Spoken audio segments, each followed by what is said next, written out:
Once again welcome back ناظرین. ایک ہی خبر جو بار بار پڑھنے کو دل کر رہا ہے, بار بار سنانے کو دل کر رہا ہے, وہ یہ ہے کہ پاکستان کی کامیاب سفارتکاری کا ڈنکا بج چکا ہے.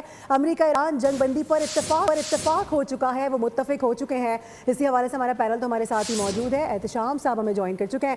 احتشام صاحب, بگ کنگریچولیشنز, کیونکہ جس پر ہم بار بار گفتگو کرتے آئے ہیں کہ یہ ہونے جا رہا ہے, وہ ہونے جا رہا ہے, فلانے نکات, یہ سارے لوگ سب ایک طرف فیلڈ مارشل اور وزیر اعظم شہباز شریف اس وقت سب سے اوپر ہے, ٹاپ لیڈرز قرار دیے جا رہے ہیں.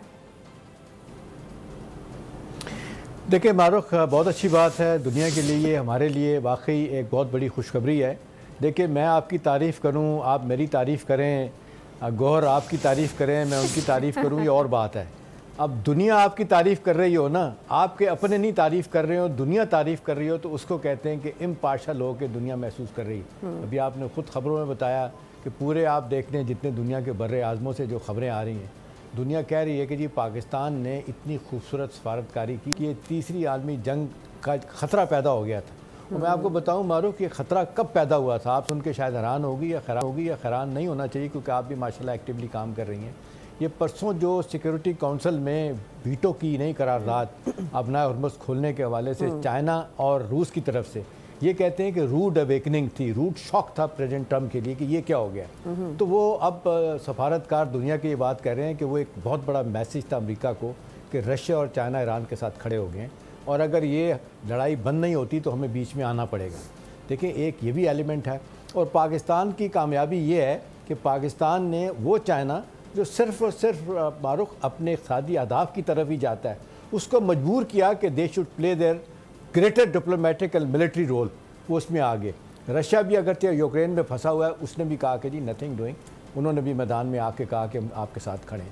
اور پھر آپ نے دیکھا اس جنگ کے دوران کہتے ہیں کہ بڑے بڑے جہاز بھر کے آتے تھے چائنا سے بھی, رشیا سے, دنیا جہاں کا اسلحہ جو ایران کو پہنچ رہا تھا, ساری امریکن انٹیلیجنس بھی کہتی ہے کہ جو ان کو اسلحہ ملا ہے. یہی وجہ ہے کہ آج دیکھ لیں اسرائیل کی اپنی ایجنسیز کہہ رہی ہیں کہ ہمارا خیال تھا کہ ہم نے ان کی ایئر فورس تباہ کرنے کے بعد, بحریہ تباہ کرنے کے بعد یہ لڑنے کے قابل نہیں ہے. اب انڈیپینڈنٹ جو ایکسپرٹ ہیں معروف وہ یہ کہہ رہے ہیں کہ 70% انٹرسیپشن ختم ہو گئے ہیں اور ان کے اسرائیل کے, اور ان کا یہ خیال تھا کہ یہ بالکل ختم ہو گیا ایران, تو وہ کہتے ہیں نہیں 50% اس کی صلاحیت ڈرون مارنے کی, میزائل کی, اور انڈر گراؤنڈ جو ان کی فیسلٹیز ہیں. دیکھیں نا بہت بڑا ملک ہے, 9.5 کروڑ کی آبادی ہے, وہاں پہ پہاڑ ہیں, صحرا ہیں, زمین کے نیچے انہوں نے اتنے زبردست قسم کے جس کو کہتے ہیں بنائے ہوئے ہیں میزائل سسٹم.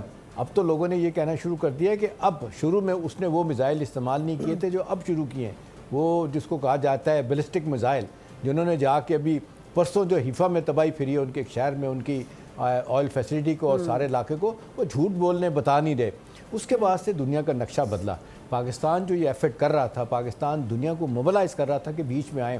دیکھیں اب پھر یہ بات ماننی پڑے گی کہ پاکستان نے جس طریقے سے سفر کا آغاز کیا, آپ کو دیکھا جب بات چیت ہوتی ہے معروف, اتنا مشکل کام ہے, دونوں وارنگ پارٹیاں اپنے اپنے اہداف لے کے آتی ہیں, اپنے اپنے مطالبات لے کے آتی ہیں, پیچھے ہٹنے کے لیے تیار نہیں ہوتی. ہر کسی کو اپنی ناک کی فکر ہوتی ہے, اور ایک کہاوت ہے نا کہ ہر آدمی اپنی ناک کا غلام بنا ہوا ہے. تو وہی صورتحال یہاں پہ پیدا ہوگی تھی, پھر جس طریقے سے بالکل ہر ایک کو اپنی فکر ہوتی ہے. سبسکرائب کریں اور بیل دبائیں تاکہ کوئی خبر رہ نہ جائے.